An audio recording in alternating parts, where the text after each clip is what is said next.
네, 집중 시세 포착 시간입니다. 오늘은 정희진 전문가가 종목을 준비해 오셨는데 항상 좀 생각지 못한 종목을 던져주시는데 수익이 잘 나고 있어요. 신기하게도. 정희진 전문가님, 오늘은 또 어떤 종목을 주실까요? 네, 2020년 1월 3일 날 기억해 보신 분들은 아시겠지만 그날도 큰 폭의 상승을 했었던 안랩이라는 종목입니다.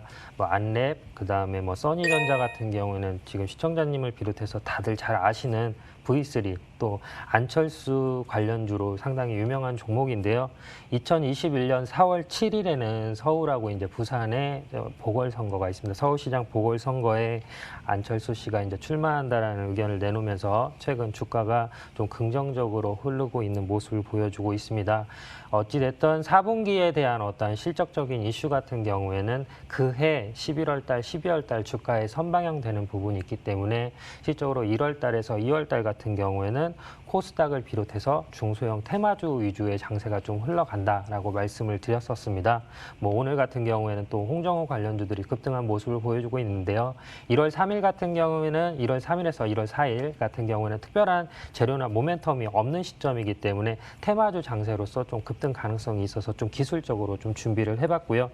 그리고 또 최근에 업종별로 이제 그 K 뉴딜 지수라는 게 새로 신설이 됐는데 안랩 같은 경우에는 그 K 뉴딜 지수에 또 IT 쪽에 또 포함되는 인터넷 쪽에 포함되는 종목입니다. 간단하게 거론을 해드리자면 네이버하고 카카오, 더존비주원, KMW, 그다음에 NHN 한국사이버결제, 아프리카TV, KG이니시스, 서진시스템, 유비커스 홀딩스하고 맞물려서 안랩도 들어가는 부분이 있어서 좀 준비를 해봤고요. 고 박원순 시장 사망 이슈 때에도 써니전자하고 안랩이 좀 급등한 부분이 있어서 새해에는 또 정치 테마주, 또 내년에는 또 대선이 있는 시점이기 때문에 정치 테마주가 또 어느 정도 좀 기술적으로 한번 반등을 할 수 있지 않나 판단이 돼서 좀 준비를 해봤습니다. 좀 사실 원래는 이제 써니전자를 좀 준비를 할까 했었는데요. 써니전자 같은 경우는 대주주 지분이 3.7% 정도밖에 되지 않기 때문에 약간 대주주 지분에 대한 지분 안정성적인 부분이 있어서 안랩으로 좀 준비를 해봤고요. 현재가 74,100원으로 매수를 해주셔도 될 것 같고요. 일단 단기적인 목표가는 95,000원, 또 손절가는 7만 원으로 잡았고요. 지금 서울시장 후보가 여러 명이 이제 거론되고 있는데 사실 안철수 씨 같은 경우에는 기존에 또 국민의당 대표를 했었던 이력도 있고 이러한 모멘텀으로 봤을 때에는 상당히 좀 당선 가능성이 있지 않겠냐라고 생각을 해서 어느 정도 좀 주가에는 또 기술적으로 작용할 수 있는 부분이 있을 것 같아서 준비를 해봤습니다. 그래서 목표가는 95,000원, 손절가는 7만 원 보고 대응하시면 될 것 같습니다.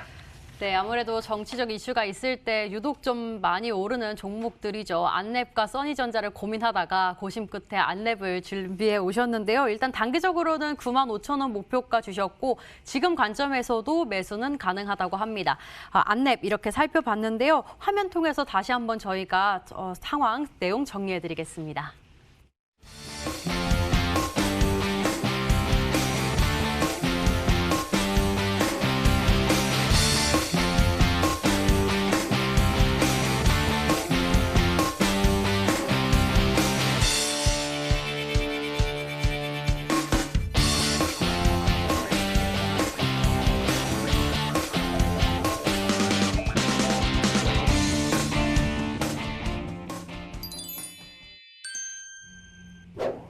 네, 이제 막판 전략도 세워봐야겠죠. 2020년도 얼마 남지 않았습니다. 내일이면 벌써 올해 이제 마지막 거래일인데요. 곽영훈 부장님, 내년을 위해 새로운 전략이라든지 오늘의 막판 전략 좀 세워주실까요? 네네, 아무래도 올해 다 마무리가 되고 내년을 기약해야 되는 그런 시점인 것 같습니다.